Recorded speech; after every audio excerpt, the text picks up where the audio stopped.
Welcome back to Big Fish in the Middle Kingdom. I'm Brendan Davis, your host, and this week's guest is James LaLonde. James is a sixth-generation Texan with a French-sounding name, as you might have noticed, but he has been a student of Asia for decades. He grew up on a ranch in South Austin, but his interest and passion for languages and cultures led him on a very unexpected journey. He was first an intern for IBM and then later a key team member for Microsoft's early efforts in Japan, but he always had his eye on China. I'm condensing a huge, amazing story, but basically he met his current partner and founded a company called Yodo One, which has become the most successful private company in China's online gaming space.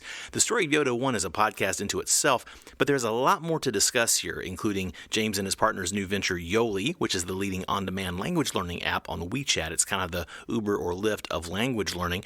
We also talk about his efforts mentoring young entrepreneurs for China Accelerator, his upcoming book, The Tao of Startups, which he is writing natively in 3 languages. He's writing the book 3 times in English, Chinese, and Japanese for the different editions. We also discuss the potential impact of China's Belt and Road Initiative and the new free trade zone on Hainan Island, and much, much more. Now, I have previously met James at 2 of the Entrepreneurs Organization events that I released as bonus episodes. So if you would like to hear him presenting to a live audience, be sure to check those out too. Links to everything we discuss are in the show notes, of course, as always. So be sure to check out James's website and his writings to hear his thoughts on a wide range of issues from his highly accomplished and unique perspective, and you can read it all in English, Chinese, and a lot of it in Japanese too, so enjoy. This episode of Big Fish in the Middle Kingdom is brought to you in part by our sponsor, Stackry. Stackry is the global leader in international parcel forwarding from the U.S. to anywhere in the world. The way it works is that you shop at any U.S. retailer, you have your packages shipped to your Stackry address, and once everything has arrived, Stackry consolidates your stuff and ships it to you anywhere in the world, even China, saving you up to 80% of the shipping costs versus shipping things directly from the stores. Stackry provides free storage, same-day consolidation of your packages, and a tax-free U.S. address for you to use. Sign up today via the link in the show notes, start building your order, and then when you're ready to check out, that is when you enter the offer code BIGFISH at the checkout. That's all one word, BIGFISH, to save 10% off your first shipment. All right, everybody, that's what I have for you this week. Now, without further ado, please enjoy the interview with James LaLonde.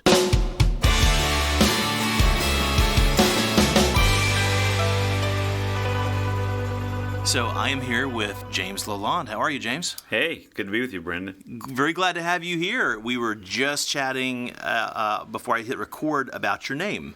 So tell me the origin of your name, actually, before we kind of launch into it proper. It's Old French, apparently. Apparently, on my father's side, they migrated over from France through Canada. And then I think Civil War era, they came down all the way to Texas. So I'm 6th-generation Texan. So very little French hanging around there, but the name is French. It's LaLonde. And that piqued my interest. On my father's side, his mother is a LaFon. Okay. And I believe she's by way of New Orleans, although not Cajun, which is another story. And this is not an interview about me. It's about you. So my traditional first question, which you know because you've listened to the show, thank you very much, is please tell us the short version of who you are, where you're from, and why China for you, and then we will get into all the interesting details. Okay, well, we did the Texas guy with the French-sounding name. Actually, I went to France, and there is a small town in France by the ocean that has this name, and I've actually taken a picture of it, and it actually exists, but no one recognized me. So I grew up in Austin, Texas, and we had a family ranch, which is now pretty much incorporated into the city of Austin and South Austin now. So it was sold off when I was a teenager. But I spent my summers doing the typical what the Chinese people would think what a Texan would do. I rode horses in the summer. We had animals on the ranch. My dad was a top-rated skeet shooter, hunter. So this whole, every time I get into the gun question in China, it's really tough to shut that one down. But it's recreational hunting was a big part of the family. I think I'm probably the one that didn't continue it. But so I was raised in Austin, Texas. Went to the University of Texas to keep my mom from crying because of everyone else. That's pretty much a requirement, I imagine, in your family. Yeah, everyone's very much went there, and so that was the thing. But I did move out of the house and lived on campus and did that stuff. And the short version is really, I didn't really have much of an Asian connection at all.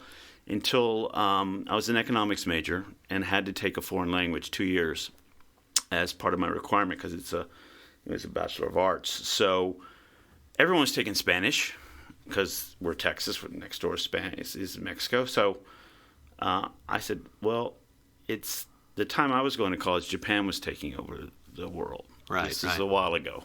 We're about the same age. I kind of remember that. Yeah. So I said, well, it'd probably be interesting for me to take Japanese. So I got into it. It literally was really tough. And I noticed that the Koreans in my class were doing the best. Okay.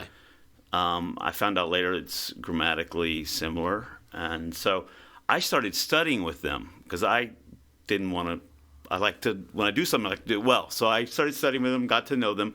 Didn't have any Japanese friends. I spent all this time with Koreans studying Japanese. It's very strange. Pretty funny. It's very strange. Learned in Austin. Yeah, in Austin. First time I had Japanese food in Austin, I had uni, which I don't know if you know what that is, but it's not a fan personally. Yeah, I love sushi, but I'm not an uni guy. It should be very fresh, and it wasn't where I went, and so I ended up throwing it up, and so I, so it was like this virtual fan of Japan, but everything around me was kind of fake. And so, long story short, I went over to Japan. I figured I'm going to define myself by the fact that I can speak some Japanese, and I'm going to go over there. I got an internship at IBM Japan, and I show up and I actually live with my boss, who was a VP over there. Wow. for a while until he thought I was hitting on his daughter. Then he kicked me out. But what was he right? No, he wasn't. But he just assumed something. I don't know. I ran into Steve Ballmer on one of his trips over to Japan. I met him at a party, and I told him why I thought he was doing all the wrong things in Japan. And no one talked to him like that. And I was just this brash 20-year-old guy. But I was at his number one competitor, which was IBM Japan. So he listened. And what was his role then at Microsoft? Was he his role? COO, he was moving. No, he was moving. It was before that. He was actually moving away from product and into international operations. Okay, he was Senior VP of Operations worldwide. So Bill Gates had just sent him to Europe to learn Europe, and now he was over in Japan to learn Japan. That's what Bill Gates told him to do. Go there and stay there and learn it. So that's what he did. And I got an offer letter, and I joined Microsoft. And so I got a lot of responsibility running teams, doing things way before I should have, and I learned a lot, made a lot of mistakes. But I was sitting there in Japan, and I worked for Microsoft for 7 years, and I always figured that, I just felt deep inside me that China was the real market. It was just not open yet or open enough yet. Mm-hmm. And I kept saying, I want to do China, and when they're, and inside Microsoft. And when there were some things that I got involved with, and I did a partner tour and did some things, but I never really got to I did quite a lot in Japan. I mean, I'm skipping over it for the short version, but besides publishing books in Japanese, that was a bestseller, and doing some things outside of Microsoft and running some other companies there, and doing the first acquisition of a software company in Japan after I left Microsoft. I did a lot of stuff there. Sure. But in the back of my mind, it was like, isn't China the real market, And so, the post-Microsoft part of my career was very China-focused. I was living in Japan, I was living in Silicon Valley, but I was doing a lot of work in China, visiting quite a lot, until my current co-founder and partner and the guy I've worked with for a long time, we decided that mobile phone gaming was a very interesting situation. This is 2011. We formed the company in 2012, and the basic premise was to bring mobile phone games from the U.S., the interesting ones, or Europe, to China, because the games were good, but they weren't really fitting the marketplace. They didn't know how to market them here, and so we came over. And so I felt like starting a company, raising $60 million, and hiring people. I needed to come live here, so I finally made the leap, and I moved to Beijing in 2012. Wow, so you got all of that started, and this is what became Yodo One? It became Yodo One, yes. And so you got all of that started, and you were based in the Valley at the time. I was, yeah, at the time. Wow. Yeah. And so when you were in Japan, had you been making trips back and forth to China, or was it more every like every month? Okay. Yeah, I was quite Pretty familiar frequently with what's going on with China. Yeah. Interesting.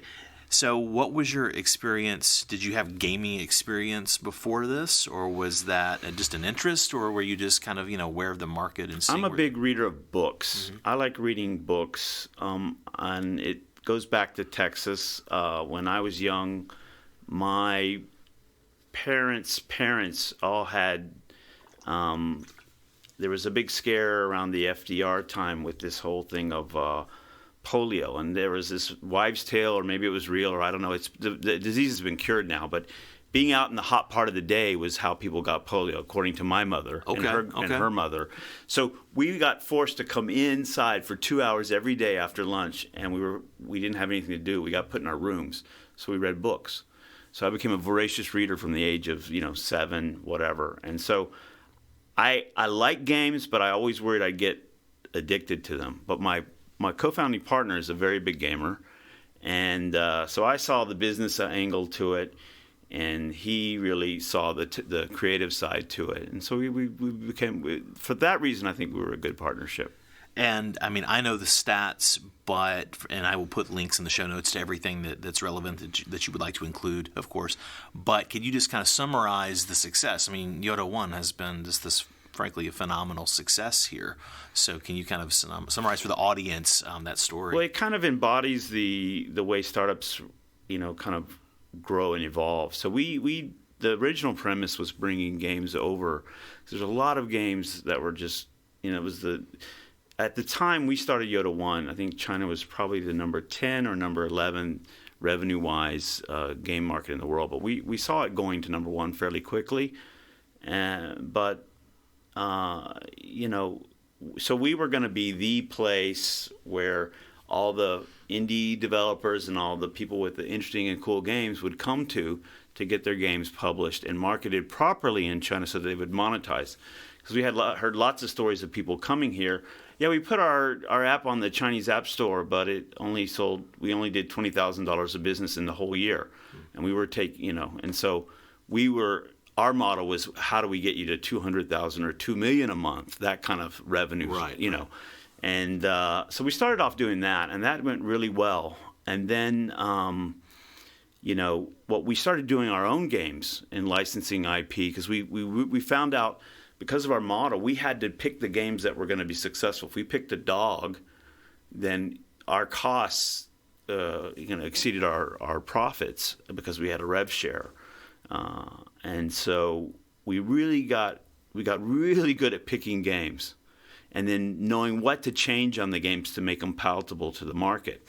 And then, over time, that was recognized by the people, and the big behemoth in the market is Tencent. They're the biggest game company in the world now. They've acquired Supercell. Sure. And now they're a very strong partner of ours, and we actually manage most of their pipeline for the games. And some games they'll publish with us. Some games they'll publish on their own. And a lot of times they'll give us the international rights to games they publish in China. So we have a really good relationship. And so you can see the morphing. Right, we started with one thing, and now we're doing PC games. We're getting into WeChat-based mini program games. So this is how it works. And I think the interesting thing about Yoda 1 is, we solved a problem for international developers. You have to solve a problem when you start a startup. We solved that problem, but we found new opportunities along the way. And I can intuit that problem, but what was that problem fundamentally? Just China's so opaque. Putting your app up on the App Store doesn't mean anyone's going to download it. Anyone's going to play it. And by the way, at that time, the model in the marketplace was 99 cents a game, and you play it forever for casual games. And that didn't work in China. It was all about free games. So what we did, which was, I think, turned out to be quite a smart move, was we said, we'll work with the app stores to take the pirated versions of the games off and put your official version on there if you'll just make it a free to play, free to download, free to play, and we'll show you how to build in monetization mechanisms so that people, when they play and they like the game, because actually when Chinese game players like a game, they'll spend money. They'll spend a lot of money in a game. Where they're like upgrading their character and doing these things. Upgrading their character. They're sharing things with friends. They're doing all kinds of stuff to get themselves to a certain level, because it's about face, actually, in the end of the day. So they want to say, I have a certain level in the game, and they're willing to spend whole weeks to get to that level. And if they can't get to that level, then they'll pay something to get to that level. I've seen this with even professionals older than us who this is what they do to unwind, is they play their game, and by God, they are determined to be the captain of that ship. Exactly. So you look at, it's a fundamental Western mentality versus a Chinese mentality, in the sense that the Western model was 99 cents a game. It's easy. No one is going to think about 99 cents. They're going to play it. Doesn't matter how long they play it. Mm-hmm. And it's a one-time thing. But if you make a really good game, people will spend and spend and spend and spend and spend. And that's why it's shot from the number 10 market in the space of a couple of years to the number 1 market by far. Now it's much bigger than the U.S. And for context, I mean, I believe it's public information how much the impact Yoda 1 has in the marketplace, right? Well, we're still a private company. Oh, okay. But we are definitely the largest non-public, the largest private company in the space. And we have, a big office in Beijing and several smaller offices. And so it's a multi-hundred person organization. Good enough. Yeah, good enough. We'll let the audience realize what that must mean. So while we're talking about business, and of course I know what you're doing now. If you're doing multiple things, but what was the transition like from Japanese business to China? And of course I mean this in the most fundamental cultural way. This is not a very political show, so we're not even going there. But in terms of culture, do you see a lot of similarities or differences? Or yeah, I think the Japanese business is really targeted towards large corporations and the ecosystems that they create. So just like an automaker, if you look at that model, Toyota makes cars. They have thousands of first-tier suppliers, second-tier, and there's a whole ecosystem built around this one company. If you look at NEC, or if you look at whatever company in the marketplace, they have their suppliers, and their suppliers are in their ecosystem, and they have their place. And so when you take a product to market, you really need to figure out the landscape as far as which ecosystem you're going to play in, and who you need to be friends with, and who you need to be aware of. And here, while you do have a Tencent Alibaba thing going, and you have some of those rivalries, it's really, it's just amazingly the most competitive, most dynamic, market that I can think of. And the main reason I'm here today and sitting here in Beijing talking to you is that this is like training at high altitude. I mean, if you can be successful here, everything else is like, child's play, honestly. And so with Japan, as long as you have those good relationships and you know who to talk to, you can make something happen. And then as a result, the startup community in Japan is not as vibrant. And while there's a lot to be learned here amongst Chinese startup and entrepreneurs, and there's a lot of things they can take from Silicon Valley. Silicon Valley can also learn from them. But there's a whole. It's a completely different model. How would you characterize the China market?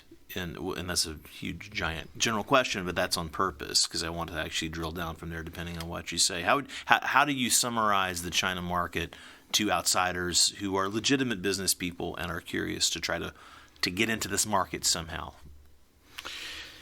Well, you can approach that from a number of angles. If you look at the angle I typically end up in my business approaching it with, in the U.S. or in the Western countries, there's a you approach customers via, say, a website, an email, and you may have a standalone app. And here, it's different. There's this thing called WeChat, which everyone uses every day. And the reason I got into this new company that I'm doing is because of the power of WeChat and the fact that you don't ever have to leave that one app, and it changes the game here. And that is the hardest thing to explain. Frictionless payment, ability to pretty much do whatever you want with just your phone, and that is completely different. Whereas people in Western countries, they'll do work at work on their PC, send emails, go home, log in, do a little more work at home. It's very email based, and then and it's a different dynamic here. And I have problems with people that aren't used to this. They call it 996, where you work long hours during the day and you work on a day of the weekend, and for Westerners that whole work-life balance thing really freaks them out. They see it as no balance. But I actually see that in China the people are really good at having WeChat, being contactable all the time, but learning how to prioritize, and knowing that I can give you a lot of information. Like for example, when I talk to you, you communicate more on WeChat like a foreigner would. I communicate more like You're a much more Chinese local person would. Now, I'm not like a foreigner who's never walked the streets, but please continue. You're speaking the truth. Please continue. I tend to dump information on you in WeChat because I know when you have time, you will sift through it. If the interaction with me is important to you, and it removes the necessity for us to have a 1 or 2 hour coffee shop meeting if you can see the relevant details about me in your WeChat before we meet. And so the efficiency that's generated is huge. And it's different. But it really bothers because it's a different lifestyle. So I have a lot of foreign friends who come over here, and it's like, I've received your WeChat. Thank you. I'll reply to you in the morning. And it's like, you don't have to say that. You don't have to say that. I know you got it. Tencent doesn't drop messages. Right. You know you got it. Respond if you want to. Right. And you're not necessarily addressing me with that, but I think I probably said that to you. I deluged you. I'm sure. That's okay. Well, I mean, it's funny because I have been working back and forth, with China very earnestly for about 5 years, and coming back and forth, and many Chinese friends and colleagues. And so I think I'm sort of a hybrid user also because I deal with a lot of people in the West. And specifically with WeChat, the thing that I have to manage is basically I turn my ringer on my phone. It's not just WeChat. I turn it off so I can sleep. Yeah. Because again, this is not about me other than to finish this thought, which is that, been sort of an insomniac really most of my life. So getting to where I can actually get a decent night's sleep requires, among other things, turning the damn phone off. Yeah. But there is something with some Chinese colleagues I've dealt with that I've had to sort of, either accommodate them if we're on a deadline. Of course, I have to adjust my comfort zone. But if it's not something that's mission critical going on, I have to let them know, hey, just so you know, I'm going to check out. I'll catch you in the morning. And I'm up pretty early. Yeah. They don't have to wait that long, but they're not going to get a response from me at 2 a.m. No, yeah. In the West, if you're texting somebody at 1 or 2 in the morning, it's it's a either something's on fire or you want a date. It's not, hey, let me put this business thing in your ear just because I'm up and I'm thinking about it, which is the culture here is much more 24 hours a day.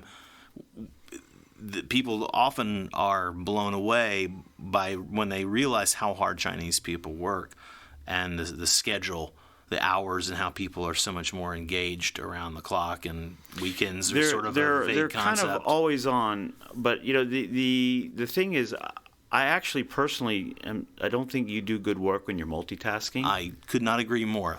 Yeah. So WeChat is great. It's a receptacle, and I probably, when I do WeChat, I don't do it all the time, so I'll have my meetings, and in between my meetings, I'll dedicate 5-10 minutes to catch up. But you can't do good work in a multi. And there's studies that prove it. I've written about it. Exactly. I mean, it's not a way to live your life. One of your posts, it's funny because I wrote a little thing myself on LinkedIn, and when I was reading some of your posts, and we'll link that channel in the show notes as well, which was about how long it takes you to regain your focus when you're interrupted. And that is such a reality that I have to do the same thing. The phone will go on silent when I have to get mission critical for an hour or two and do a deep dive on something, or like right now. My ringer is, of course, off because I'm focused on you.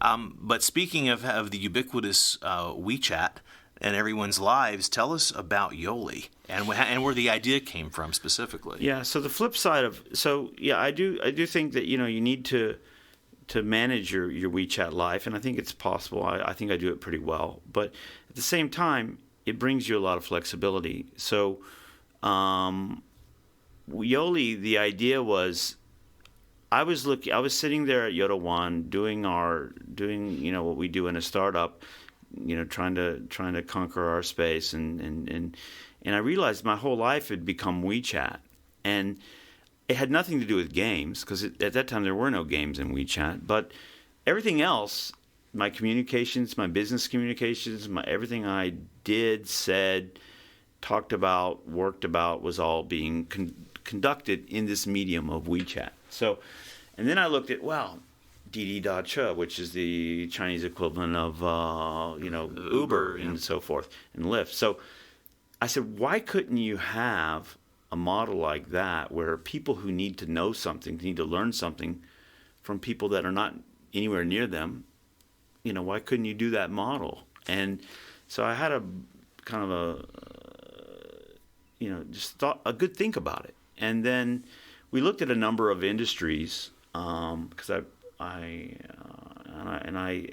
looked at real estate and headhunting and all kinds of industries, to be honest. TCM, you could get TCM advice. Anywhere there's someone who knows something, who you can prove is reputable, and someone who needs to know something, and they have a small amount of time, but they need this advice, it would work. And it doesn't have to be someone who delivers you groceries or food or drives you somewhere. It could be knowledge. That was the concept. People helping people. I mean, I wanted to do something, in that vein.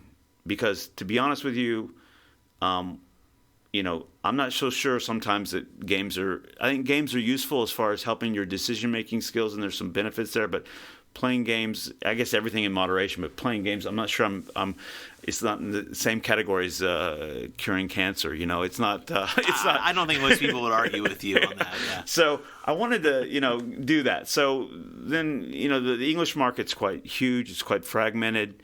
So we decided to tackle that one. And so the idea with Yoli is very simple. It's just like Uber. The whole concept is you have 20 minutes of free time. You're in a taxi. You're somewhere. You can take structured lessons about the stuff you want to learn, and you get yourself into a habit of speaking with a native speaker every single day. Because the hardest part of learning English in this country is that everyone studies in their middle school and their high school days, but they never really encounter native speakers. It's got an accent problem. They have, and if you've studied as many languages as I have and learned to speak them, the last thing that you master is speaking correctly. You can hear it, you can read it early, maybe you can understand it, but speaking it, the last mile is having something, intelligible come out of your mouth. This is the only part we help you with. We help you learn how to speak, and so with that narrow focus and the fact that 24/7 you can take a class.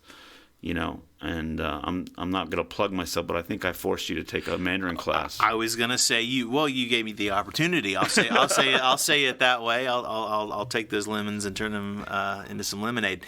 I was happy to take the Yoli Mandarin class, and again, this is not an advertorial kind of show, so if I didn't like it, we wouldn't talk about it. But I did like it, and part of what struck me was that it was, as you say, it's kind of the on-demand model. Because I've been working on and off, chipping away at it, and I had a tutor 3 days a week for 6 months, but I've always focused on oral communication, which I need to start learning reading and writing as well for my own sake, because China is a long-term proposition for me. But I wanted to be able to be social and to be able to communicate with people. Yeah. I care about being able to be friendly and nice and know the people around me. It's part of your nature. Exactly. Well, it is, and there's utility to it, of course. And so I've focused on oral communication, and developed my ear pretty well relative to my level of fluency, which is still maybe advanced beginner if I'm being generous in the speaking part. But what I really was struck by with Yoli and taking the lesson, which I just did today, I had time to do it earlier today, was that it's really sort of like an on-demand Pimsleur, where you're in charge, where you can control it. And not to plug it, I mean, they're not even really a competitor because it's really a different model of No. learning. But a lot of my progress was made that way. I did not resonate with, say, Rosetta Stone, and I had it, and I banged my head against the wall for 3 years, and it drove me crazy. I had some incremental learning. But the fastest learning I had previous was actually with Pimsleur because I'm hearing what's he saying, what's it mean, how she's responding. Hearing that real give and take has helped me to practice it. So there's certain phrases I say, and I'm not going to try to show off on the mic. There's certain things I can say where people will think I've really been studying for years and years and years because I've really learned how to say it. Yeah. And then, of course, they respond thinking I'm far more fluent than I am, and then I'm totally lost, which is usually entertaining. But that's a good problem to have. I'm saying the core things. I can get help. I can get food. I can get a beer. I can find the bathroom. I can get home. I can do those things, and that's so empowering. It's so huge. It's transformative. So the thing we believe in, though, is a lot of people are trying to do similar things with pure bot solutions, mostly for profitability. And we actually believe that you have to talk to a real human. And I think that you get this connection, and I don't know if you felt it today, but there's actually a human being there that's interested in you and how you're doing and how you're speaking and correcting you and teaching you new ways to say the same things you always say.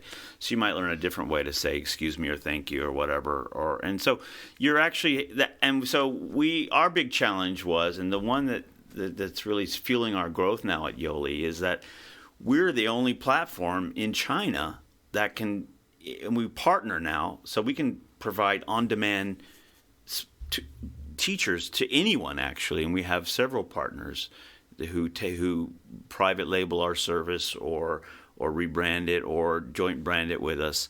And we can make the cars show up, if you will. Wow. And that hasn't been duplicated. That's a great business model. And to your immediately previous point, that was something that struck me. I mean, I chose a lesson from a palette of lessons, and I'm sure the teacher has some kind of a script, and there was a method to the madness, and it was mostly speaking in Chinese as much as possible. And then when I ran into a brick wall, and we're using the chat function, like the walkie-talkie function on WeChat. And so when I just didn't know how to say it, I would just say it in English, and then she would respond in English, and then she would say it in Chinese, and then she would explain what it's supposed to be. I'm like, oh, okay, now I get it. So I learned new ways to say, things that I say all the day, every day. Yeah, training the Yoli teachers has been interesting because we train them to be very flexible to the situation, which is not the traditional way where you teach right out of a textbook. And so they know what the lesson's about, but they're really taught to be really kind of attuned to what you're trying to learn. Well, that seems like a bit of a Western approach applied to these. So that's why everyone told me I was crazy. Everyone in the traditional education industry, including everybody. I mean, the investors, now they're getting it finally after we've been doing it for 2.5 years. But it's like, no, that won't work here because they think, Chinese people learn this way. It's like, well, they haven't had an option. They can't choose their teacher. I go, can you choose your DD driver? No, it doesn't matter as long as he's well trained and capable. Right. And then we find out, and we actually have this standing thing where if you really want us to give back your money because you don't like it the same, you don't like the fact that you can't have the same teacher, we say just take 3 classes. Because after the first class, I want that teacher back. That teacher was great. And I say, no, take 3 classes, and not anyone has ever asked for their money back. Because actually the idea of having different people talk to you helps your listening, but it gives you that kind of excitement about me you have when you meet a new person. It's interesting. It's helpful, and I mean the service is really great, and it I think it sells itself when people use it. So I think it's a smart idea that you're basically giving away some lessons as a trial. But people think doing a startup in China is especially hard, and I would say it's doing a startup is a commitment. It's a way of life. It's you're going to spend the next 5 years of your life at least on the startup if you commit to it. But make sure it's something you're passionate about. I'm really passionate about learning languages. I'm very passionate about the appreciation and the back and forth I get with people that we're teaching that say, hey, this is the best method or whatever. So I'm finding, it's actually changed, my life from being more of a money-making proposition or a good business model, or looking at it from that respect, I'm probably going to evaluate more of the new businesses I do about how does it involve me with something I feel like I'm helping with. And if as long as you do something well, this country is big enough with enough population. If you do it high quality, you will get people who come to you and want to work with you or buy your service.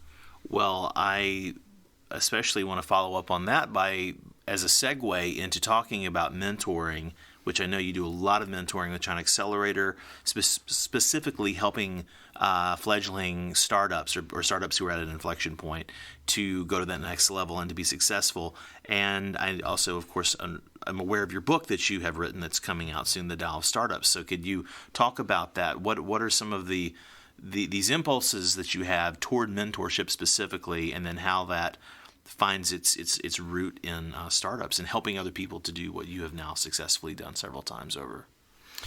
Yeah, I'd like to say I always wanted to be a mentor and a teacher, and I was very altruistic, but to be honest, I was dragged into it because I was one of the few people here who are not from China who are doing tech businesses and doing very well, and so people would seek me out, and then I said, well, I think I want to have conversations with these people, and I want to figure out a way to do it, and that's how I got involved with China Accelerator, because it brings a bit of a focus. But I do stuff on my own as well, and the main thing is, I think it's going to take a lot of work anyway, but you might as well get the best advice you can get if you're going to do something.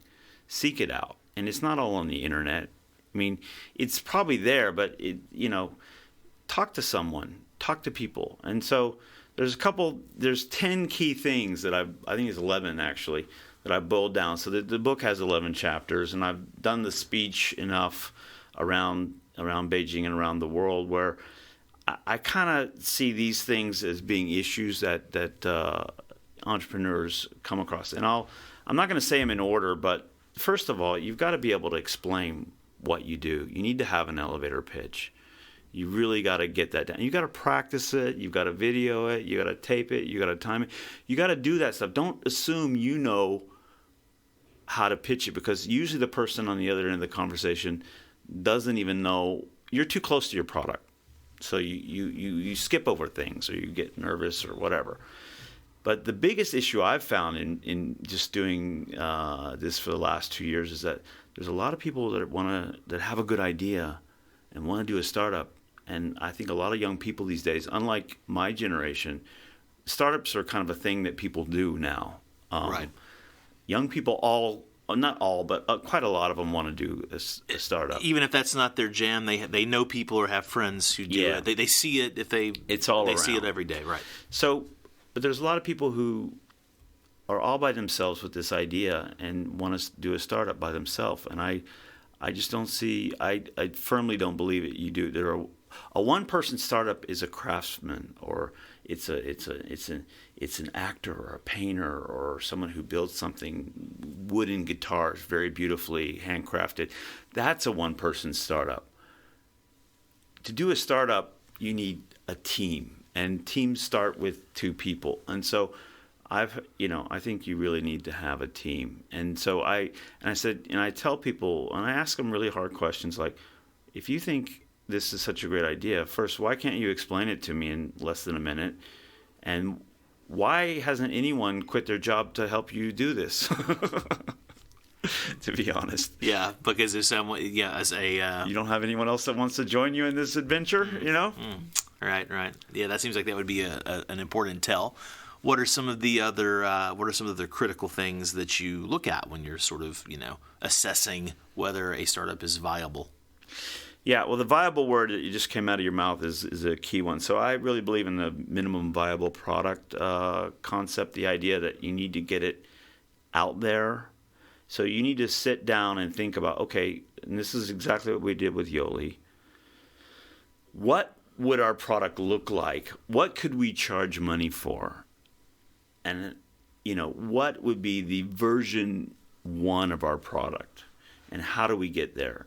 And so when we started Yoli, for example, we just said we're going to give ourselves a 6-month runway to launch the product, and then another 6 months to be profitable. Now, we beat that because we were profitable on day one, and we paid back all of our costs on day one of sales.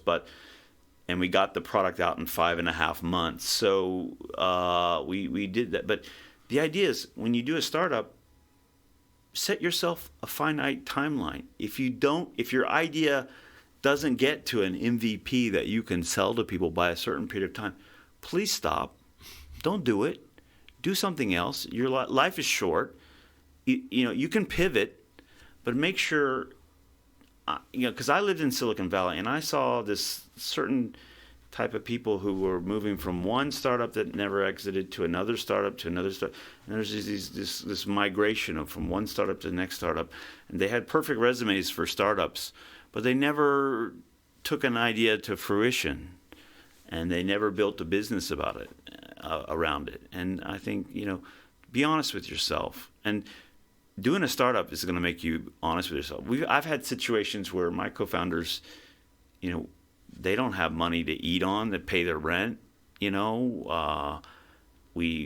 help. When you focus on those kinds of things, that's real focus. And so set yourself those kind of goals around what's viable for you. I've seen people who've destroyed their marriages because the partner starts hating the startup. It's taking all the time of their other partner, and they don't know why, and it's certainly not bringing in any money. And so it really takes you down to the lowest common denominator. And a lot of people psychologically are just not really prepared for that when they make this, got a great idea, let's just go do it, Right. It takes a certain kind of, a lot of things, so this doesn't encapsulate it all, but mental toughness, as well as an ability to have something approaching objective clarity about your ideas, and being able to smell the stinker if it walks into the room, and knowing people that you can talk to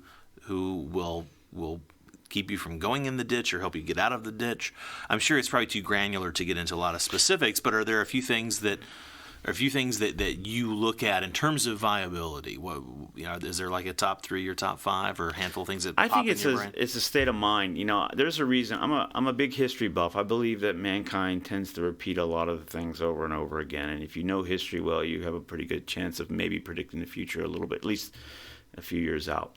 And I tend to read a lot of stuff on Winston Churchill, and he's an interesting character because he kind of has this really never give up, and he was never afraid. He was a self-promoter, and he did something, but he listened to every single person in the building. He would talk to the person on the street versus, he didn't really respect hierarchy and didn't enforce it so much. It's like, who knows what's really going on? And he has this whole thing about never kind of giving up. And so you really have to have a big dose of that. Set your parameters, but once you've set them, we're not trying to save the English Empire from being enslaved by Germany. But what I'm saying, it's not that drastic, but you're on a path here, so set your timeline and then stick to it.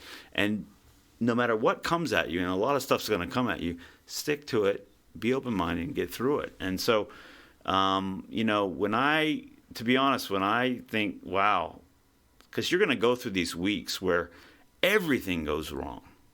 And then you're going to have these amazing weeks where everything goes right. And those ups and downs, and there's not the kind of ups and downs you get when you're working for a normal company. The highs are extremely high and the lows are really low, and you get those. And so you have to have something, whether it's philosophy or your own values or whatever, or a good relationship with your partner or something, somewhere you can go. And so when all the clouds get dark and it starts raining for days on end, I'll go pick up a Winston Churchill book, or I'll just get energy from it. And I know you mentioned it earlier, and I know this from talking with you offline, that how important reading is to you.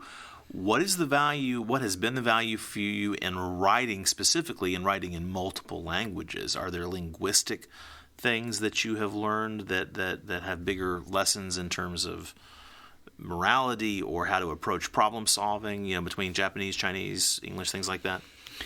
Yeah, I'm really glad you asked that question, because it's something that I've really started to realize lately is I actually, so you and I aren't young chickens, but we're spring chickens, but we're in a situation here where we're processing a lot of information, and there's a lot of stuff going on, and China's fast moving, and I'm in the startup game and so forth. So and I actually just voraciously read books. I'll read an average of 200 books a year, and to save my eyes, and because I like walking, and Beijing's a great place to walk because it's flat and you can get around. It's pretty laid out pretty clearly. Mm-hmm. So I listen to a lot of books. Maybe 70% of the books I don't read anymore, I now listen to. But I found that, one, just writing helps me organize. So I may read a book. I'll read most of my books all the way through. I hardly ever drop them, but I'm like the gold sifter in the California in the old days. Oh, there's a nugget in there. That book had one nugget. This book had 20 nuggets. And I'll pick up some stuff, and it seems to connect to other stuff that I'm dealing with. Sure. But then if I read enough, I'll hit across common themes that I want to write about, and they inspire me. And so then I kind of amalgamate all these things that I've been reading about and experiencing in life, and I'll put them down in a no more than 1 page, fully or typed 1.5 page, that kind of length piece that I put on which everyone can access. I've been writing in Chinese and translating into English. So writing it down in any language, writing and taking the time is really good. And I think back to the anti-multitasking thing, when you're writing something, the best way to write is to shut off everything else. And I put my phone far away from me, and I just write. And I now kind of instinctively know I've collected enough stuff, and I got enough nuggets, and there's enough little shiny pieces of gold in that pan. Mm. I'm ready to write that article, and I sit down and I write it, and it's a very quick process. It takes 5 times longer in Chinese. Then we're going to follow up on that. So are you thinking in Chinese when you're writing in Chinese? Because you said you translate it back to English. You write in Chinese, translate back to English. Are you trying to think in Chinese? Is that even possible? When you study another language, it happened to me in Japanese. I was pretty fluent in Spanish, and I never really thought in Spanish. I was thinking in English and translating very fast, but that was the process. Yeah, I actually got to the point, when you start dreaming in a language, you're thinking in it. So I started dreaming in Chinese a couple years ago. Wow. And that's when I started writing. And I'm thinking in Chinese, but what it does is it forces you, because all those ways of saying things that make you seem really smart and well-read and cutesy and wow, you have a real touch with the pen, all that stuff doesn't serve you at all in Chinese. They have a different literary culture. And so I need to get my point across.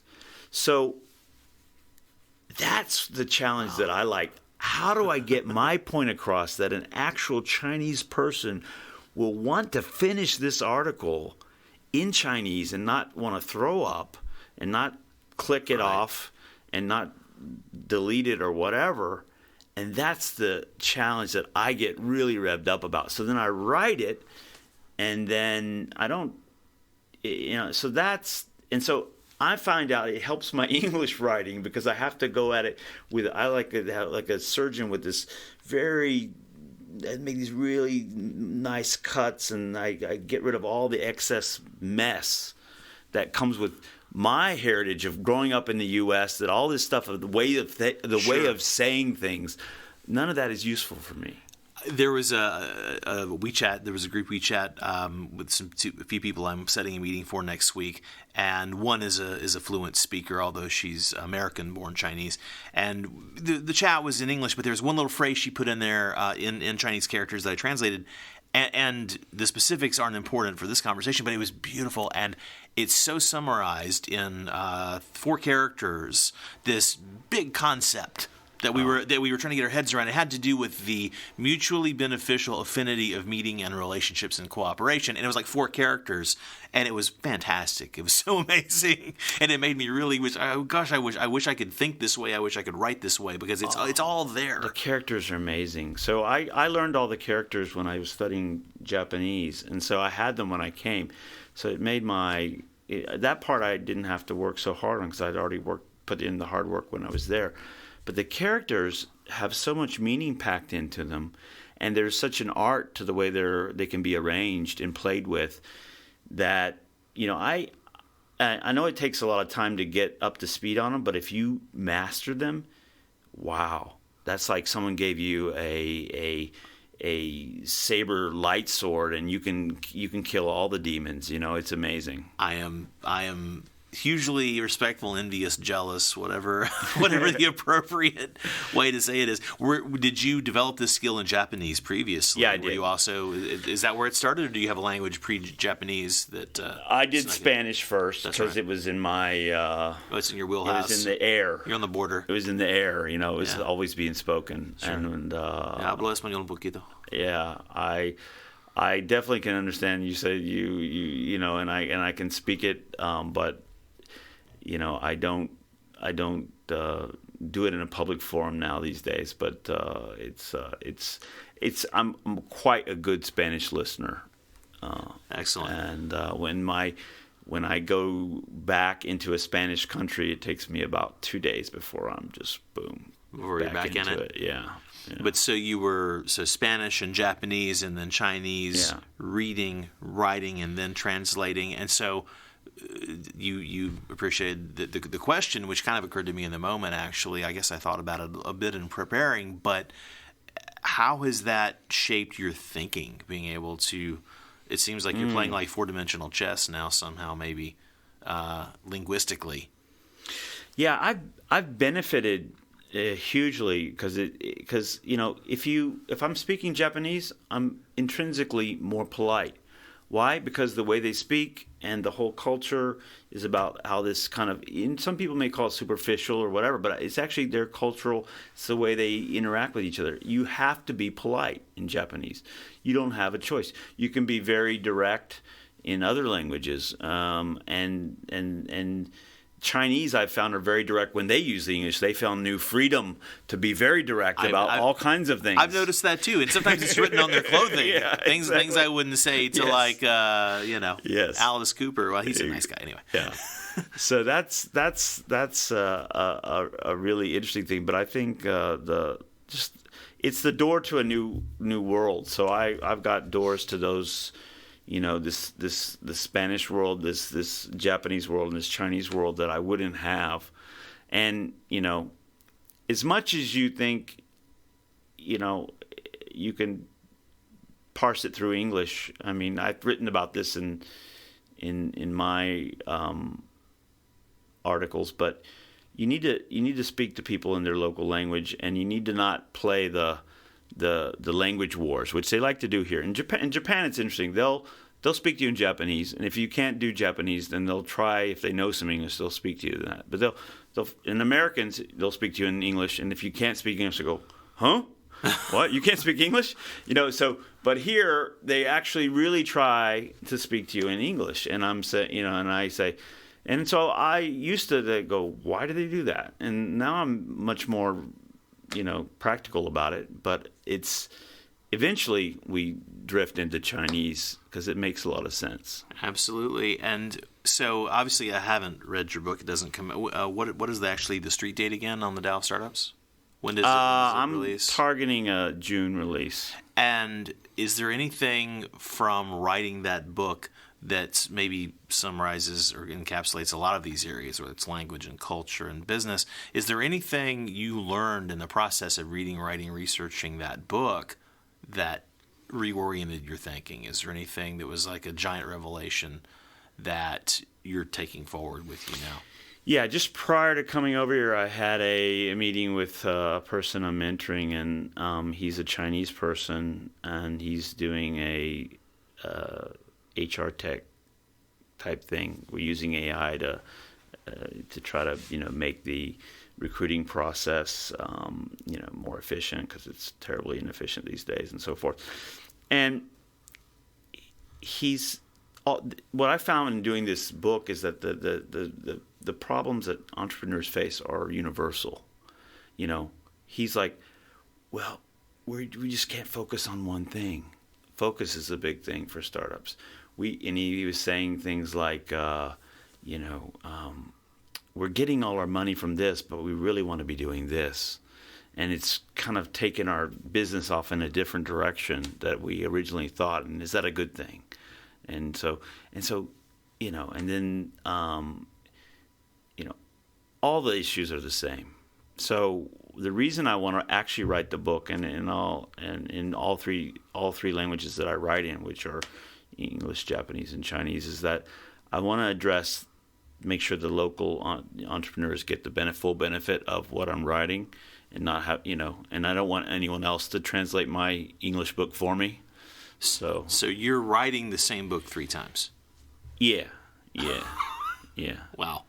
Yeah. How long is this process? But I believe in doing the hard stuff first. I actually, my whole career, I think if you do the hard stuff first, if you learn every job in the company before you hire someone to do it, then you'll eventually be a better leader. I've done that in film to a degree. Yeah. I mean, I know my way around most of the important jobs on the set. And if there's a big important part of your business that you really don't know at all, like if you have this business but you don't know anything at all about tech, and you have a big tech component, well, that's a no-no, right? It's a red flag unless you can find a co-founder that can explain it to you and help you understand it and get you through it or whatever. So yeah, I don't know. I like it, and I like because I have strong ties to those languages, and my friends are in those languages. As my interactions with them are. So I'd like to write it, 3 times. No, yeah, and because you can't. I believe it. People ask me. Some people will see my articles and they'll go, "Wait, you didn't translate your article right when you translated the English." And I said, "Yeah, because I rewrote it because it's different." It's okay. I wouldn't say, like, someone told me. I'll give you an example, very simple example that came up on Yoli. They were going, what is the English word for travel shoes? Because they actually have a word in Chinese that says shoes you wear when you're on vacation. Right. Liu xie. And I say, we don't have a specific category of shoes that you specifically take on vacation. We don't think of it that way. It's like whatever. If you're going to the mountains you might take boots. If you're going to the beach, you might. Yeah, right, we don't have that category. You don't think of it that way. Sorry, I can't give you that. And I try to. It really frustrates a lot of our Chinese students, but I tell them don't translate things. They're looking for like a 1-to-1 translation, and you're like, and no. Once you do the that, appropriate idiom is the one to choose. You actually prevent yourself from thinking in the local language if you put a 1-to-1. So it's better to kind of do like a child does, and when that thing is going on in that way, people tend to say these things, these collection of words, and learn from the context more than the actual, so after the first 500 words, you should learn more from context than actually looking stuff up. Did you start writing in English on this book? Did you start? Is the first chapter first? Did you start the book in English? This book I'm actually writing in English because I have a deadline. Okay. Because I write faster. Sure. Although when I'm on WeChat, I type faster in Chinese because the characters pop out. Right. quicker. It auto suggests. Yeah. I mean, everybody knows that from whatever they use in general. Where you Japanese, can have like an by the auto way, suggester. is a mess to type. It takes forever. Yeah. Why is that? Because they have 4 different alphabets, and you have to choose, and there's all different. There's all different ways of conjugating the verb, and they all come up, and you have to deal with that, and it takes. It's a mess. So I think if on WeChat typing Chinese, if you know the language, then it's twice as fast as English. English, there's a lot of typing, a lot of pressing of words, Right. and then you get the Japanese. It takes 3 times longer. So Do you do voice to text for your Chinese sometimes? And yeah, I do. It's a good pretty way to accurate. test. Your Yeah, accents, it actually. I'm not asking you to perform, but I mean, it's a good way to get a good punch in the stomach. Oh, you're not as good as you right. think you are. That's Because I do test it. I'll say, I said this word. I thought I said it good, and I'll stick the phone in front of a Chinese person. I'll say, you say this word, and they say it, and oh my God, I guess I do have a pronunciation problem, Well, at least you understand your room for improvement. I'm a big fan of getting good constructive criticism. I know you are, and giving it in a helpful way. And so this is not the best segue in the world to this, but before I don't want to keep you all day. I am curious to hear your thoughts. Speaking of the future, speaking of your book. Before we get off that subject completely, I'm curious what your goal and hope for this book is. And kind of the broader question is, how do you see the market in China continuing to evolve, whether it's with like what's happening in Hainan, the Belt and Road Project. But let's start with the book. I mean, what is the impact that you hope for the book? Besides, of course, success and worldwide fame and glory. And if I was to do an out-of-body experience and look at myself and what I'm doing, the reason that the original seed for Yoli was when I came to China, I got pretty fluent in the language pretty quickly because I knew the characters and people would always ask me, "You've only been here. You haven't even been here a year. Why can you read characters? Why can you speak that well?" And I had to answer that question on WeChat so many times a day, like 20 times a day, that I wrote an article on how I study languages. But before you write an article, you actually got to ask yourself, how do I study languages? So I wrote this article, and it got passed all around the internet.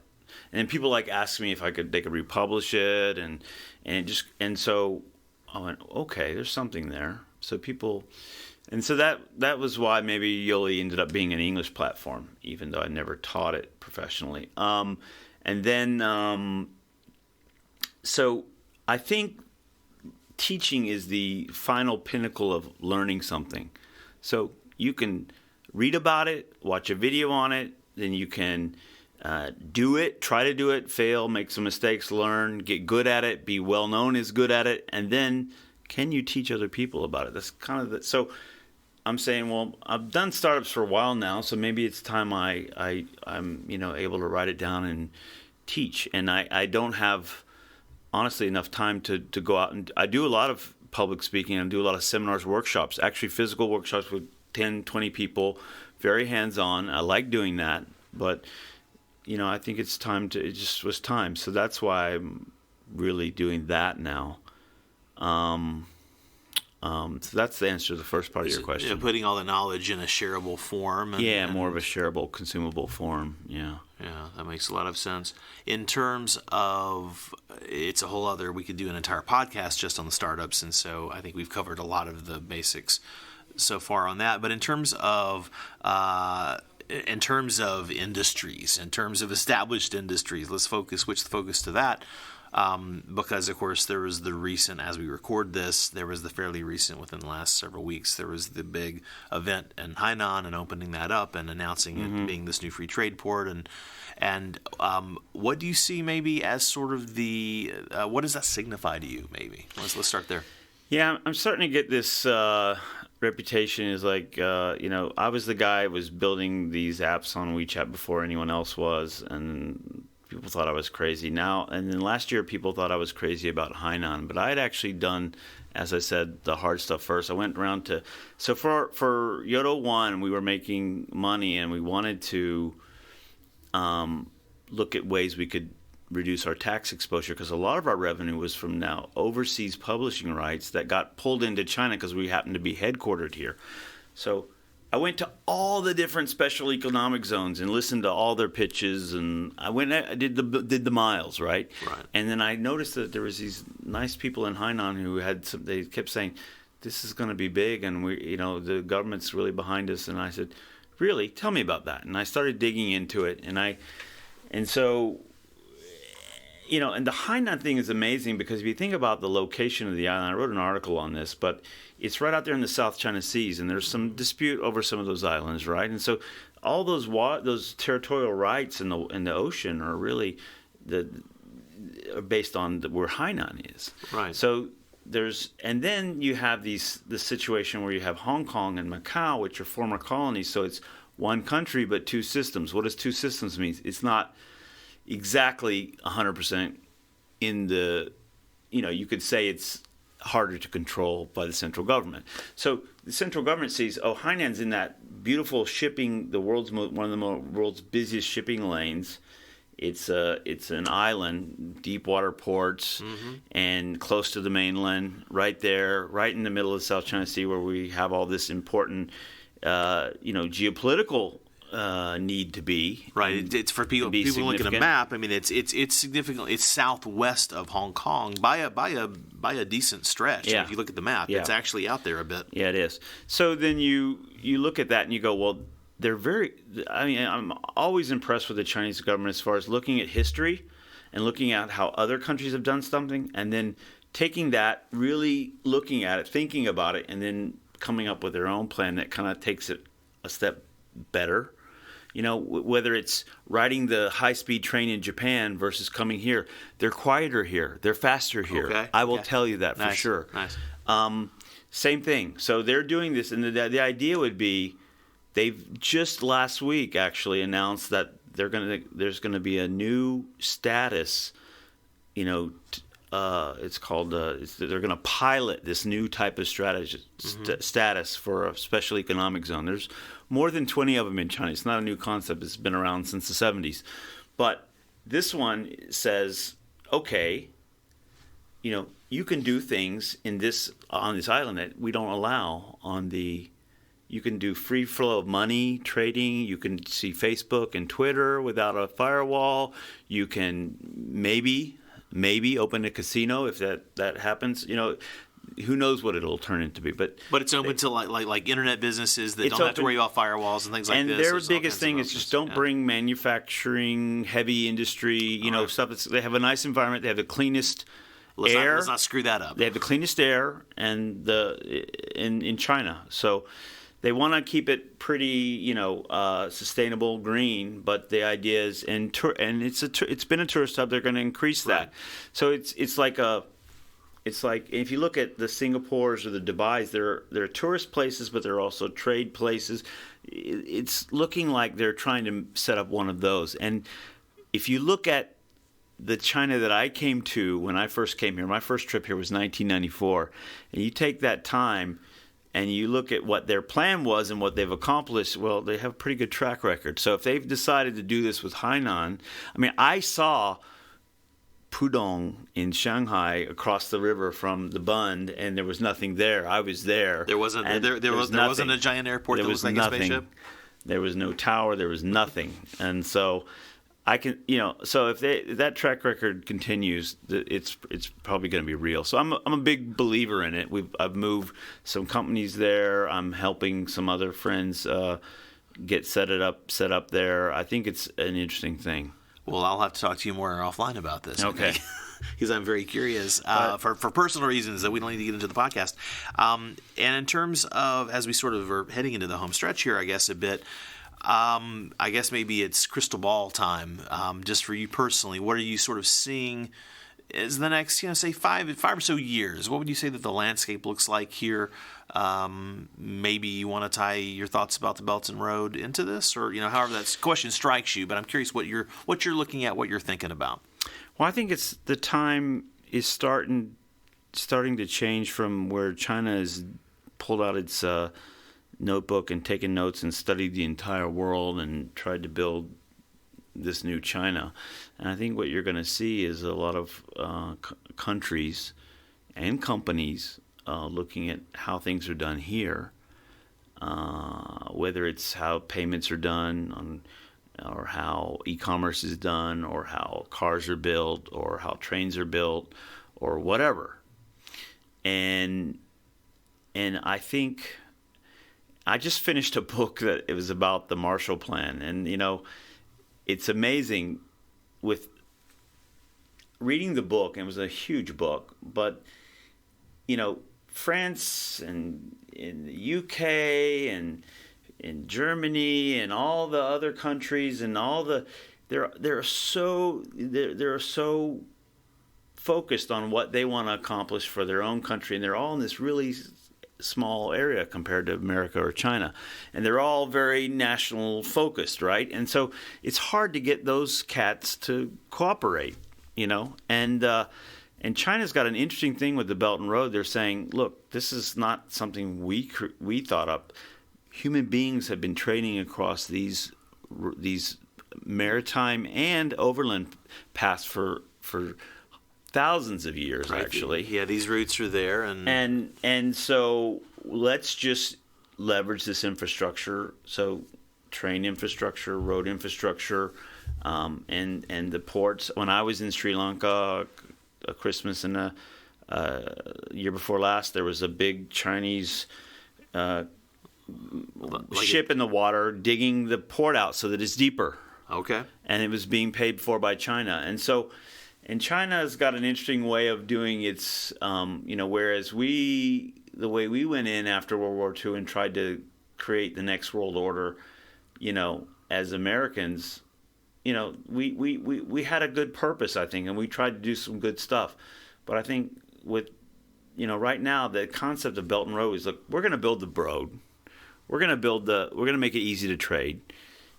If trade happens, it'll happen. And I think, and they're not going, well, you're going to have to pay us rent on that, and you're going to have to pay us for that. Right. And so they're just saying, we're going to make it easy to do business. And I think there's something there. And it's got and so I'm a long-term watcher, and I think it's a smart strategy, whereas it's not, boots on the ground and more of a power play in the traditional sense, in the military sense. It's more of a economic, let's just see if we tear down, if we make it easier to do business, will people do business? And I think they will. So for you personally and professionally, China is a pretty long-term proposition. Very long-term prospect. I don't see another China popping up in my lifetime, and I would like the next generation of my family to know, to be aware of what's going on here and be involved in it. So it's certainly not a short-term thing for me. James, thanks so much. Thank you. Thanks for having me. It's been fun. All right, that's the show this week. Don't forget to learn more about James, Yodo One, Yoli, or any of his other exciting adventures, including the Tao of Startups book, which will be published later this year. You can check out James's information via all the links in the show notes. Thank you again for listening, and I will see you next week.